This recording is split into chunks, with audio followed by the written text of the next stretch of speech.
Tonight I'm going to talk about the argument I make in this new book, The End of America. And I'm just going to speak from my heart about what I see happening right now and what we need to do about it. And I kind of want to issue a bit of not a warning, but almost like like those rides you go on in Disneyland where, if they're very turbulent, you get a heads up. It's a very difficult message. In some ways, I'm going to take you on a difficult journey, but I want to reassure you that we're going to come out to sunshine and hope. If not sunshine, certainly hope on the other side. So the book, this is why I wrote the book. I wrote the book for an older person and for a younger person in my life. The older person is a mentor of mine who is the daughter of Holocaust survivors. And we would sit around chatting about news events. And she kept saying, they did this in Germany. They did this in Germany. And at that time, I thought that this was a nutty thing to say, really extreme, really rhetorical, and I just disregarded it. But she kept saying, they did this in Germany. They did it in Germany.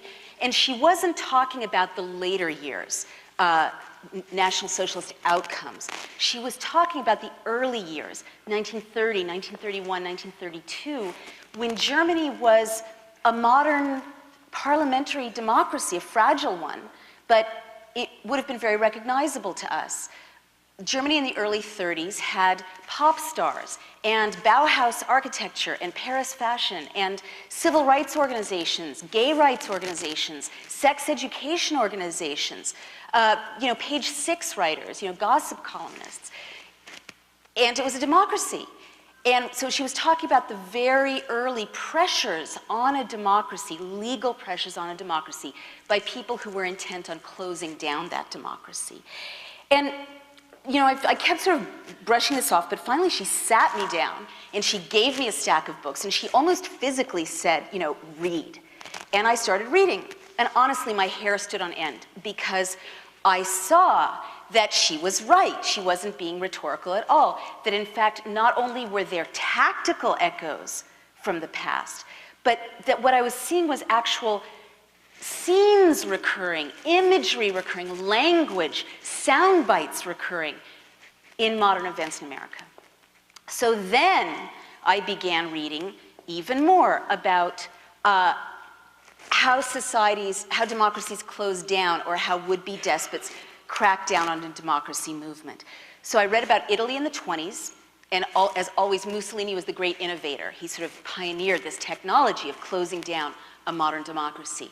I read about Germany in the 30s, as I mentioned, about Russia in the 30s, about East Germany in the 50s, Czechoslovakia in the 60s, Pinochet's coup in Chile, and I read about the Chinese crackdown on the democracy movement at the end of the 80s. And what became completely clear to me is that every would-be despot, every would-be dictator, whether they're on the left or the right, does the same 10 things. There's a blueprint to closing down an open society or crushing a democracy movement. And that, Mussolini kind of drafted this blueprint, and then Hitler studied Mussolini, Stalin studied Hitler, Hitler studied Stalin. The great dictators all kind of perfected it from one another. But then the petty dictators all over the world in the latter part of the 20th century, beginning of this century, reproduced the blueprint. We teach the blueprint at the School for the Americas. We teach the blueprint. So that, if you remember Thailand last spring, in 1 week it was a democracy, a week later it was a military dictatorship. And it was like they were going through a shopping list, and the way they were. That was the blueprint. You see Burma, Myanmar, 2 weeks ago, because I know the blueprint, I was looking at my watch. Today they're marching the street. In 48 hours they're going to be shooting on the monks protesting. In a week they're going to be suspending communications. The blueprint is predictive. And what was even more chilling to me, and this is where I really have to applaud you for coming here on a Thursday night when you could be watching America's Next Top Model and listening to this. It's very brave of you. What became clear to me is that each of these 10 steps, these 10 classic steps that every would-be dictator puts in place are underway right now in the United States. I also had to write this book when I realized that because of a younger person in my life, two people actually. Jennifer Gandon and Chris Lee. She's a wonderful 28-year-old student that I mentored, a writer. And she was marrying Chris, who's a wonderful 28-year-old activist.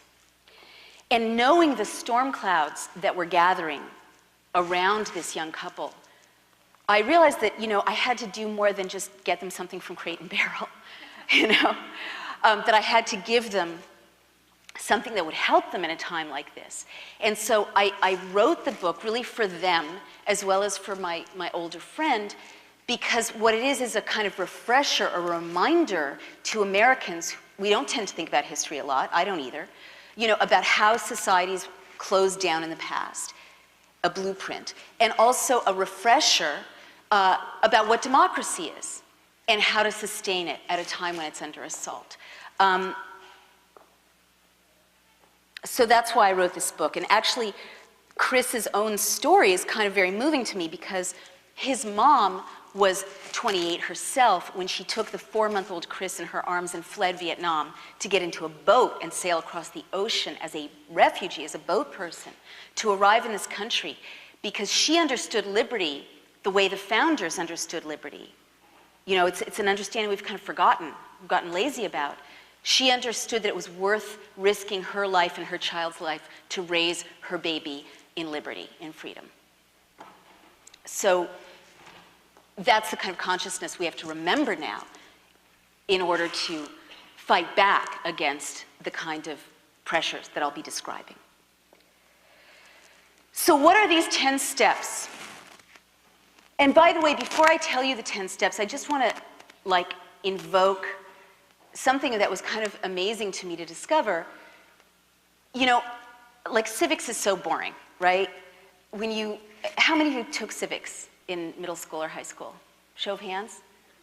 That's pretty good, but it's still like half of the audience, and this is a self-selected, engaged audience.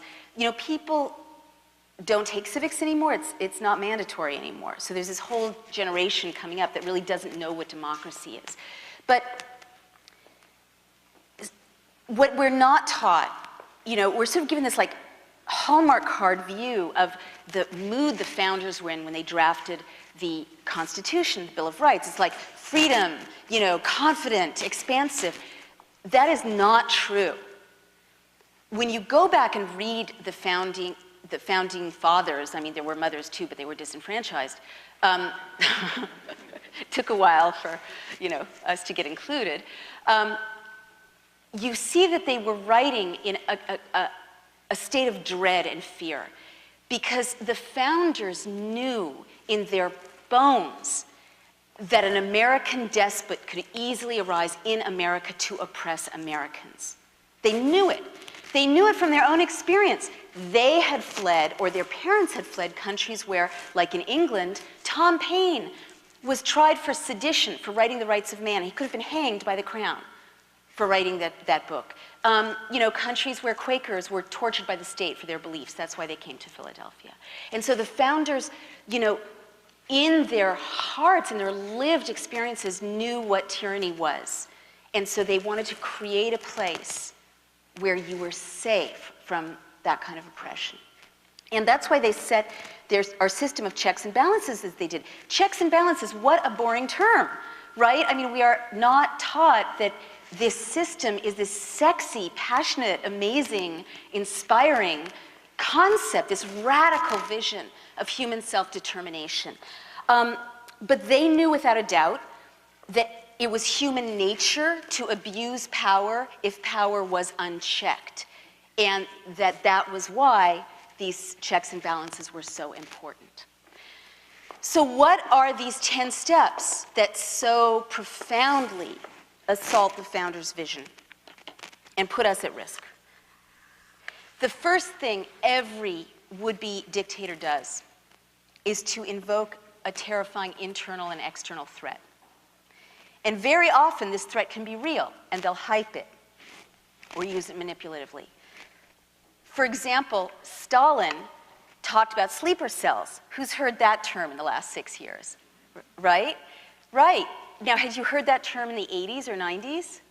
I hadn't. What are sleeper cells? Stalin said sleeper cells are capitalist agents, meaning us, capitalist terrorists, who were dressing like Soviet citizens, acting like Soviet citizens, hiding among good Soviet citizens sneakily, waiting for the moment, perhaps for years, when at a signal they would rise up and create anti-Soviet terrorist mayhem, right? So this was a hyped threat, didn't exist. It's a narrative that recurs, and what you'll see in what I'm sharing with you is that it's almost like someone in the Bush administration has gone back and seen what worked and just basically lifted those images, that language. Homeland, Heimat, right? Embedding of journalists. Goebbels pioneered the embedding of journalists. Leni Riefenstahl was embedded with troops going into Poland. Take a look at Mission Accomplished and take a look at the scene in Triumph of the Will where the Fuhrer is descending in a plane and greeted by his uniformed staffers, and he says, we need your support in accomplishing our mission. So many echoes. I mean, I started feeling this feeling of deja vu when I was like, okay, people are burning Dixie Chicks CDs. CDs don't burn. They like emit toxic smoke. Why is this so familiar? And of course, Goebbels in 1933 staged spontaneous gatherings of students where they burned books. And again, you see these echoes. So Stalin's was a hyped threat, but Pinochet told Chileans in 1973 about a real threat. There were really armed insurgents, but then he hyped it with fake documents, which is something despots often do. And remember, we saw fake documents when the White House showed the yellow cake documents, that there's a whole book saying everyone's like, no, they're fake, they're fake. But they said, oh, Niger is buying uranium. I'm sorry, Iraq is buying uranium from Niger. We can't wait for the smoking gun to come in the form of a mushroom cloud. And so we were duped into invading Iraq. So similarly, Pinochet held up what he called Plan Z, fake documents that purported to show that these armed insurgents were going to blow up all this infrastructure and assassinate all these leaders at once. Fake, but it terrified Chilean citizens so that they didn't fight hard for their democracy when the coup was attempted. The second thing a would-be despot always does is to create a secret prison system where torture takes place that is outside the rule of law. And very often, they will also establish military tribunals that strip prisoners of due process. Again, Lenin was the innovator this time, but Mussolini studied Lenin and developed his system called Confino. Hitler studied Stalin and developed the People's Court system. I beg your pardon, Hitler studied Mussolini with the People's Court system, and Stalin studied Hitler. And so what happens when you have a military tribunal system and a secret prison system outside the rule of law where torture takes place is that it starts to put pressure on the rest of civil society. And I'll tell you how. Now, this is really difficult. But this is like, I've started to offer $50,000 for anyone who can do this, even though I don't happen to have $50,000 handy. But I invite you to name a society that created a secret prison system outside the rule of law where torture takes place that didn't sooner or later turn the abuse against its own citizens. So why should we worry about the fact that brown people with Muslim names on this far-off island are being tortured? The White House says we don't torture. It's a lie. They're being tortured systemically.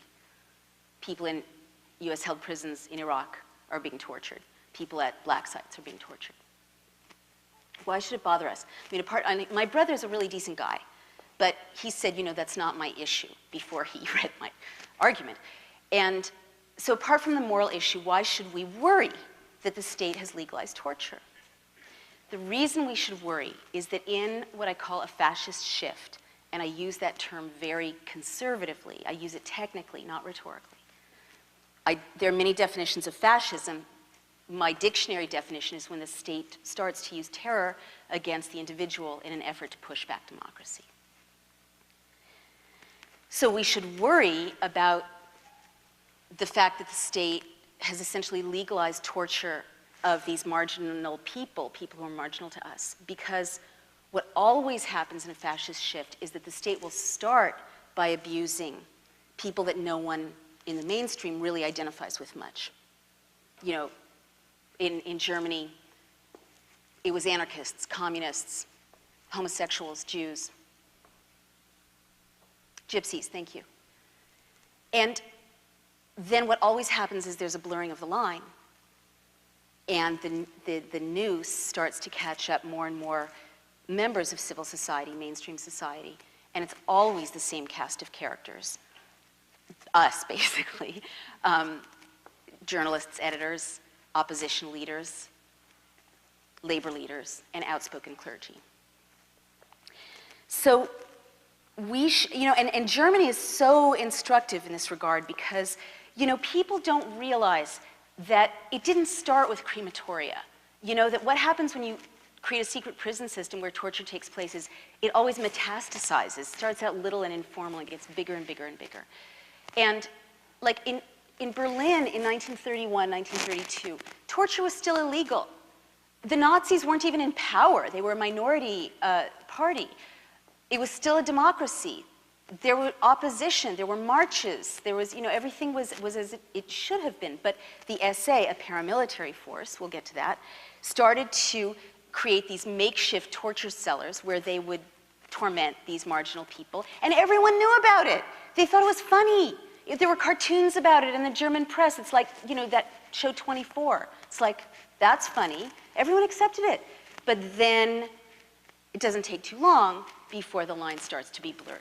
So why is this so urgently relevant to us? Most Americans don't realize that the president now claims the power to say to any one of us, what's your name? Raul, you're an enemy combatant. Or let's find someone who really looks like a soccer mom, a Republican soccer mom, okay? Republican, you have a really nice purse. Republican soccer mom, yes. Pardon me? Anne, enemy combatant. No, it doesn't matter. You can be innocent, you can be Republican, you can be a devoted, evangelical. It doesn't matter. Enemy combatant is a status offense. Your innocence does not protect you. Your party affiliation does not protect you.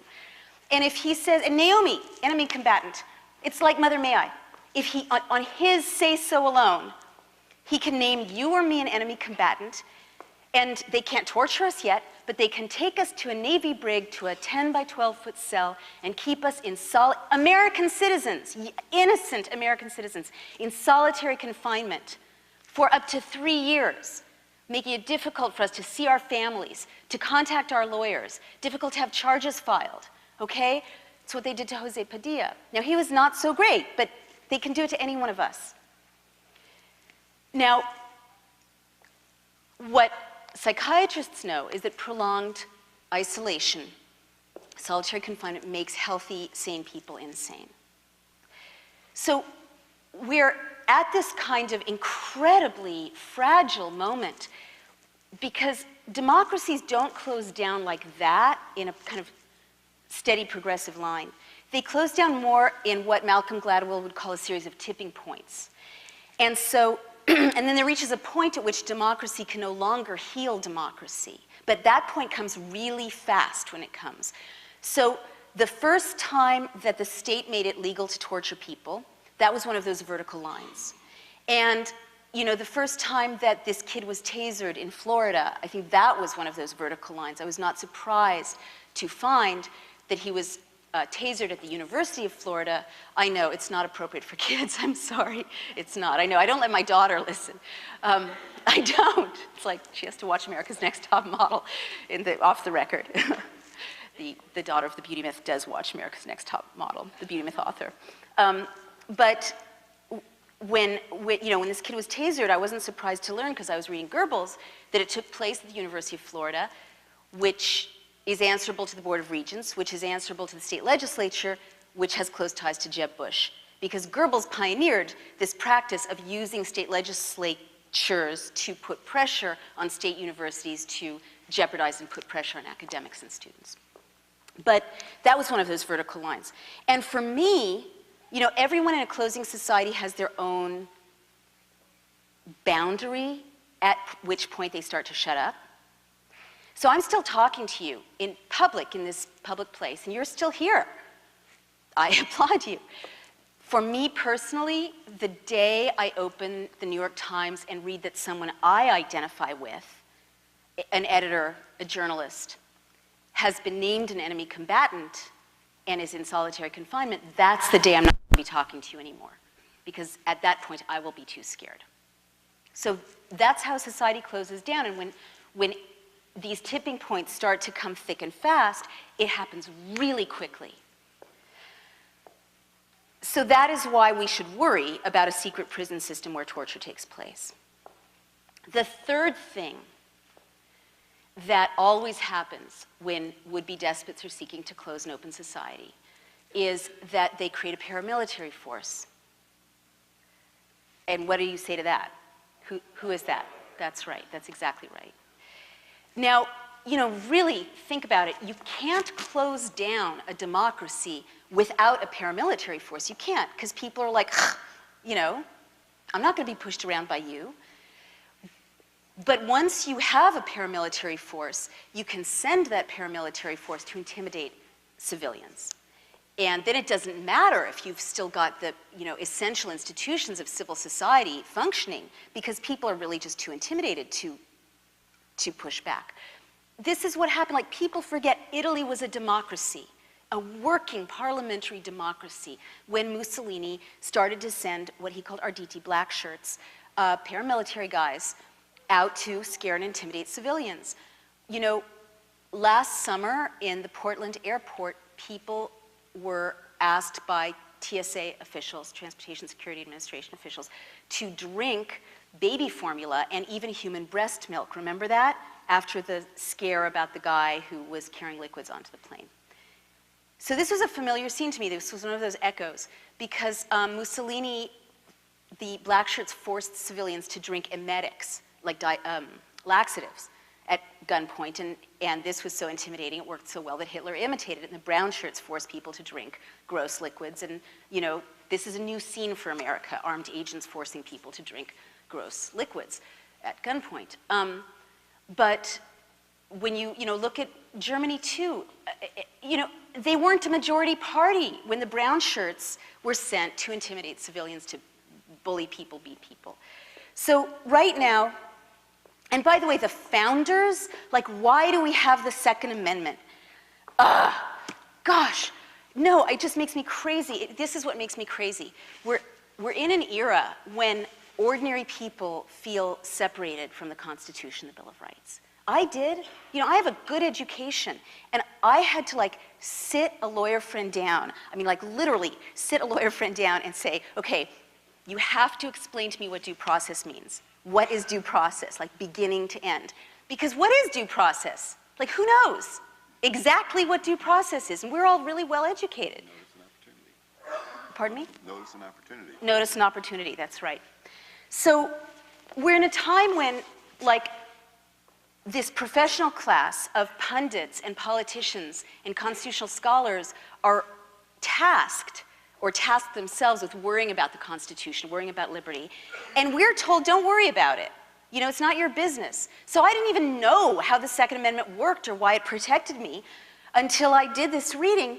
And the founders knew the danger that a paramilitary force poses to civilians, because King George's men were wandering around bullying colonists, breaking into their homes.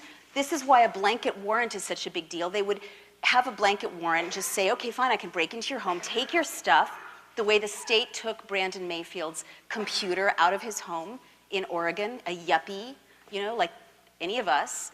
And I say that in quotation marks, but he was like a total mainstream American, innocent guy. They broke into his home, went through his kids' stuff, took his stuff. And the founders knew, you know, that these mercenaries were like harassing women, molesting women, scaring and intimidating civilians. So they said, you can't have a standing army that's not answerable to the people. So Blackwater is now in the news. It has close ties to the White House. And Blackwater is in the news right now in Iraq for massacring 17 civilians 2 or 3 weeks ago. And they got a slap on the wrist. But what most Americans don't know is that Blackwater is already operating on Main Street, USA. They were invited by the Department of Homeland Security to patrol the streets of New Orleans in the wake of Katrina. And they just got a $1 billion contract to work more intimately in the United States. Their business plan calls for increased deployment in America in the event of a natural disaster or a public emergency. And the Defense Authorization Act of 2007 makes it easier for the president on his say-so alone to declare a public emergency, because he says there's a public emergency. Not only that, but a new law has made it easier for the president to declare martial law by federalizing the National Guard. Now, the National Guard is supposed to be answerable to the people, to governors, right? The president can now take the National Guard of Alabama and send them here to Washington State and deploy them to enact curfew and martial law here in Washington State over the objections of the governors of Alabama and Washington State, and not tell Congress about it till after the fact. So this is exactly what the founders were trying to go, no, no, you can't do this. This is a catastrophe. The fourth thing, and then I'll just zip ahead because these are, hard to absorb. The fourth thing that a would-be dictator always does is to create a surveillance apparatus aimed at ordinary citizens. Now, it doesn't take much for this kind of surveillance apparatus to be effective. In East Germany, everyone thought they had a Stasi file, but only 10% of the people actually did turn out to have a Stasi file. You don't need to surveil everyone in order, if everyone thinks they're being surveilled, that's inhibiting.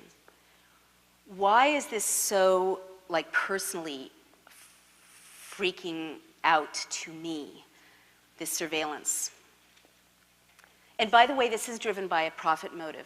America isn't driven by ideologies the way that Italy or Germany were. But America is driven by profit very often. And it's quite extraordinary. When the Berlin Wall fell, the third of the US economy that is defense manufacturing was facing a declining market share because we lost our global enemy. And what do you have to do if you're losing a global enemy and you're the defense industry? Make a new enemy, exactly. They were looking at a real economic catastrophe unless they could hype a new enemy, enter the global war on terror. And what happened was that these weapons manufacturers who used to make Cold War weapons shifted their manufacturing to what's called the security industrial complex technologies, surveillance and security. And they have lobbyists, and their lobbyists work closely with Homeland Security. And it's this, again, multi-billion-dollar industry. And so the best way to make sure that you're going to have continued profits is not just to hype a relatively minor enemy, serious but minor, the way that England and Spain sees the terror threat as serious but not a global war, right? Gordon Brown has said it's a crime, not a cause. It's not a global war. The way you make sure to generate profit is to be sure that the enemy you create is us, that we are the enemy in need of surveillance. So why is this so personal for me? For about 1.5 years, every time I got on a plane, are you guys okay? Yeah. No, I always ask this at this point in the talk because, it's a lot. But I do admire Americans because they're like, we can handle it. No, seriously. I sometimes feel overwhelmed by this stuff. I often do. Well, for 1.5 years, every time I got on a plane, I would get a quadruple S, high-risk security threat symbol on my boarding pass. Now, I'm a short Jewish girl from New York. And in what way do I fit a global terrorist profile? The short Jewish girls with their credit cards rampaging through the globe, the big threat. But I was always taken aside and given extra searching, and I kept asking, why are you doing this, why? Finally, a nice young woman from the TSA said, you're on the list. And I'm like, the list? I'm on the list? And her supervisor sort of hustled her away. And I did some research, I reported it out, and I was in very good company. Richard Murphy, the nation's foremost constitutional scholar, who had just given a speech, he's a Princeton scholar, critical of Bush's assault on the Constitution, was on the list. Two nice little old ladies from San Francisco who run an anti-war newsletter called War Times are on the list. I just heard that one of the leaders of Code Pink, the anti-war group, was turned back from Canada. She was not allowed to cross the border, which is a classic fascist tactic of closing borders to critics and dissidents. She's on the list. Two staffers at the ACLU are on the list. One of the leaders of Greenpeace is on the list. I get these emails I can't bear to open. A decorated war hero started crying when I spoke to him 2 days ago when I was in Denver, because he'd flown all these combat missions. He was so brave, but he broke down when he was describing how not only is he on the list for having criticized the administration, his family's on the list. His 15-year-old child is on the list. So this is very bad because, if you follow the Washington Post, you see that the level of surveillance that is now directed at us is at such a high level that when you get on a plane, they know what you're reading, who you're sitting next to, where you're going when you get off the plane, and what the phone number is of the person you're going to visit. It's gotten to the point where before I got into the line for security at LaGuardia, I realized I was carrying a copy of Tara McKelvey's book Monstering, which is about CIA interrogations, and some of it is classified information, as all good reporting is based on classified information. And I threw it away, a $30 hardcover. I put it in the garbage because, I was too scared to go through security with it. So it's very, very bad when there's a security apparatus aimed at ordinary citizens, because you start by getting on the no-fly list or the watch list, but there are lists, and this is a classic fascist thing to do. They did it in Italy, they did it in Germany. You get on the list, and pretty soon welfare benefits, job opportunities close down if you're on the list. And other unpleasant things happen. When I got to Vermont, where I was copy editing this book, I had my computer inside my suitcase, and I got to my hotel room and I unzipped my suitcase, and on top of my computer was a letter from Homeland Security in my suitcase. So it's not good. So I'm going to just zip through some of the other steps. The fifth thing you do in closing down an open society is arbitrarily detain and release citizens.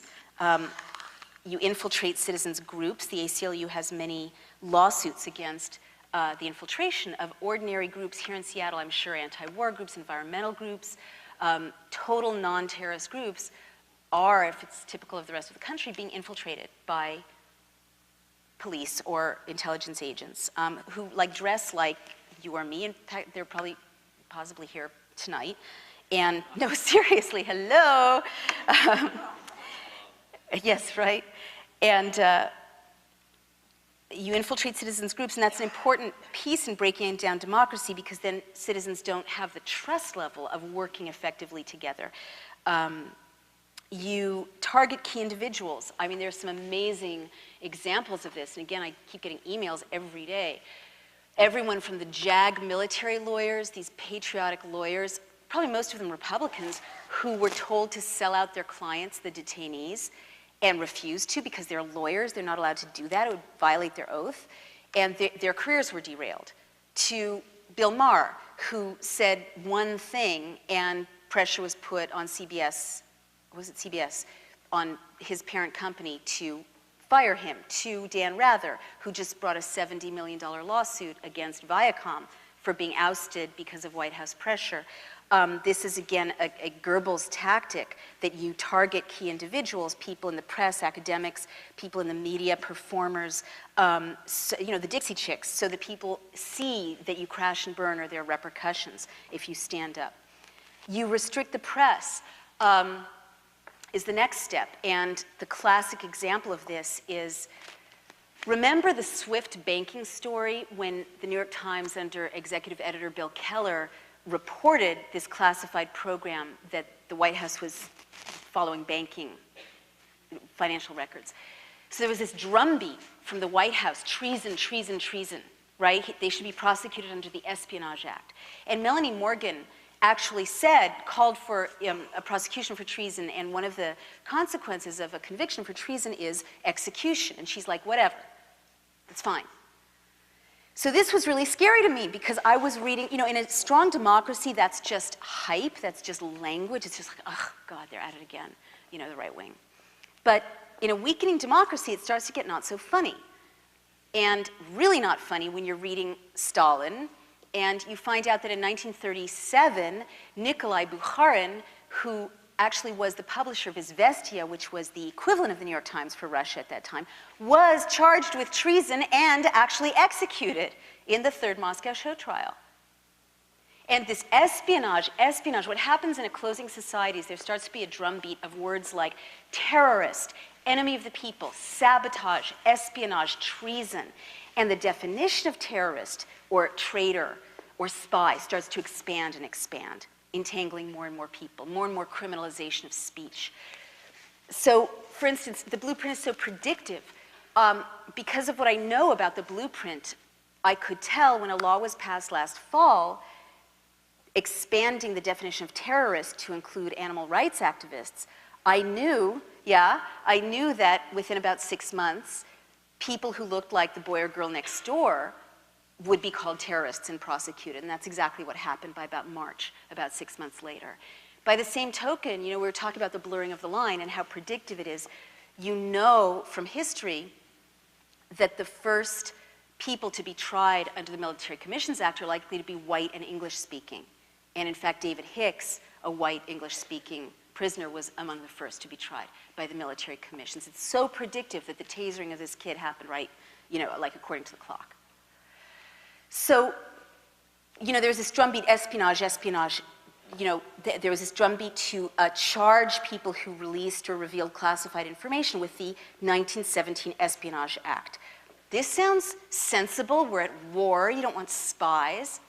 But the history of the Espionage Act, and I didn't know this until I read about it. The Espionage Act was last used during the drumbeat running up to the Great War, the First World War. And it was used to round up people like us, again, critics, anti-war activists, journalists, people who were fighting child labor without warrants, mass arrests, people were beaten, and Eugene Debs got a 10-year sentence under the Espionage Act for giving a speech about the Constitution. And the Espionage Act arrests quieted dissent in this country for a decade. So it is not a happy thing, the invocation of the Espionage Act against Bill Keller. And, and there are other examples of horrible things happening to journalists. Greg Palast, who wrote Armed Madhouse, was investigated by Homeland Security.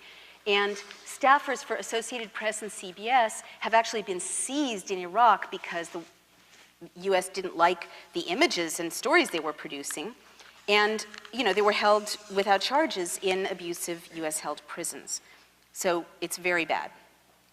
And the last two things you do in a fascist shift when you're closing down an open society, I mentioned you recast criticism as espionage and dissent as treason. Remember, Hillary Clinton was called a traitor for criticizing the deployment of the war. And the last thing that happens is that you subvert the rule of law or simply declare martial law. And in the run-up to the election, according to the historical blueprint, the months before an election are a very unstable time, most likely to see acts of provocation, hyped threats, destabilizing scenes where there'll be a protest and agents provocateurs will provoke violence or engage in violence to give an excuse for a crackdown. But more sort of routinely, at the end of my argument, I play out a series of what-ifs for this last point in the classic fascist shift, which, God willing, we're not going to get to, because we're all going to rise up right now and save the country. We are. But what is more likely to happen is something more subtle. Remember the US attorney scandal? Okay, so when I first heard about it, I was reading Goebbels. He was so brilliant. And, you know, I said I bet those attorneys were in swing states. And it's not that I'm that smart, it's that I know the blueprint. And in fact, they were in swing states, and in fact, the emails that the White House is not turning over to Congress will show that one of the scenarios they were playing around with was firing all of the US attorneys all at once in a kind of mass purge, Night of the Long Knives. So had they done that, and they would have gotten away with it if a blogger hadn't sounded the alarm, we would already be looking at the end of America, because the US attorneys decide to prosecute voting rights groups, for instance. In a close election, if your cronies are the ones making the decisions, it's pretty much over, even without a coup, a violent coup. And we have this like wrong notion of what a closed society looks like. A closed society doesn't look like marching, goose-stepping columns or crematoria in the distance. It almost never looks like that. Once in history it looked like that. A closed society, even a violent military dictatorship, really has a lot of the trappings of civil society. There are still elections, they're just corrupted. Tyrants love holding elections. It validates them. Hitler held elections. 99% of the Austrians voted ja to their own annexation because there were brown shirts outside the voting booth menacing the people who were counting the vote. Do you guys remember the reports of Republican staffers, young men dressed identically, menacing people counting the vote in Florida? There are still elections in a closed society. They're just corrupted. There's a changing of the guard. It's just, and Giuliani is clearly the designated successor. But it's the same cabal in power, essentially. There's still a judiciary in a closed society. They're just not free to adjudicate freely and go against the regime. There's still academics. They're just watching what they say. There's still newspapers. You just know exactly how far to push an inquiry. So at the end of this scenario, there are a series of what-ifs that are very plausible to close down our society further leading up to the election. So now I've completely bummed you out. So now I'm going to shift to what we can do and what we have to do.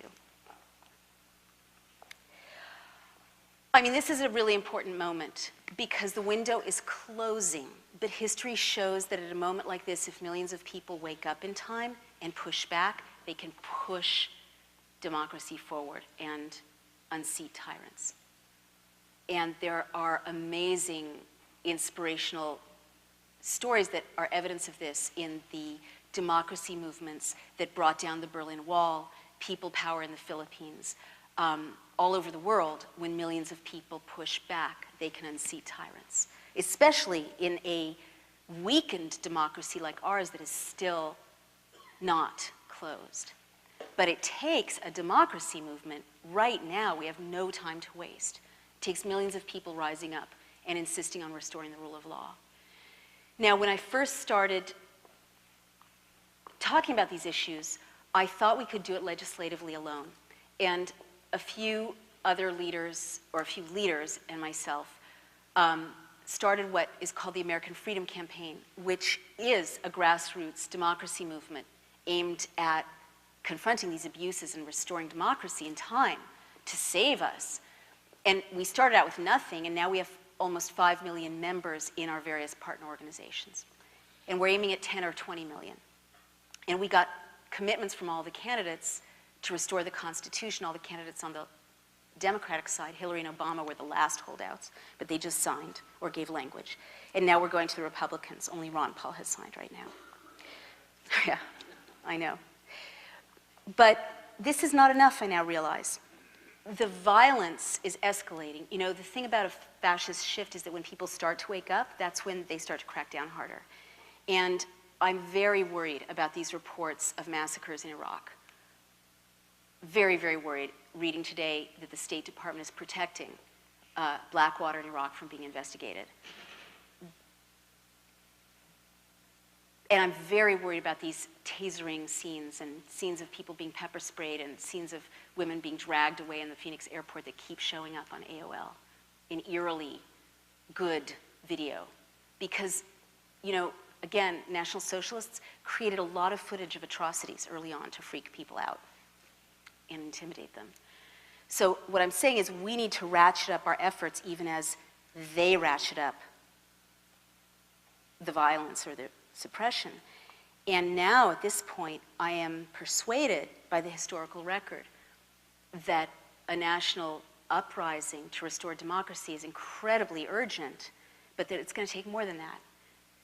And I never thought I'd say this. I didn't think impeachment was a good idea when I began this journey because it's so destabilizing. But what we're faced with if we don't is so much more destabilizing. I think there's no alternative, and history shows that it's not enough to impeach criminals and murderers, that you have to put them behind bars. So I think we need to prosecute for treason.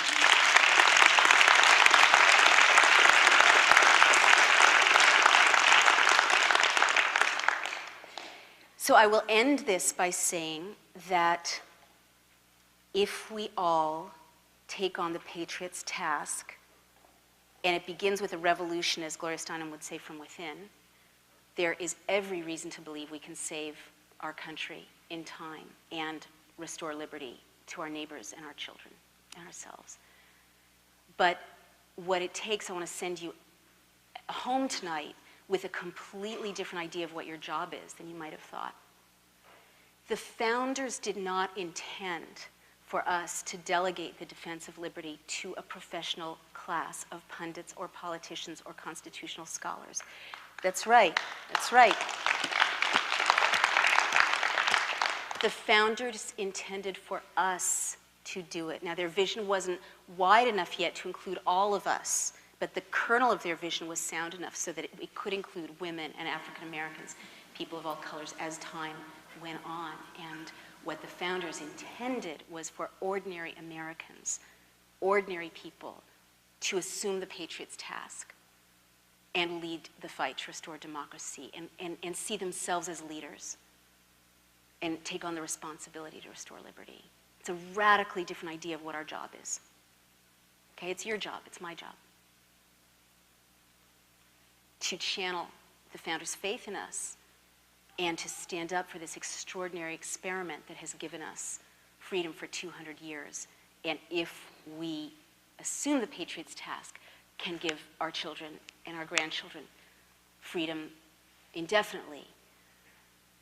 But we have to believe in our power in order to do that. The time to stand up for it is now. Thank you very much.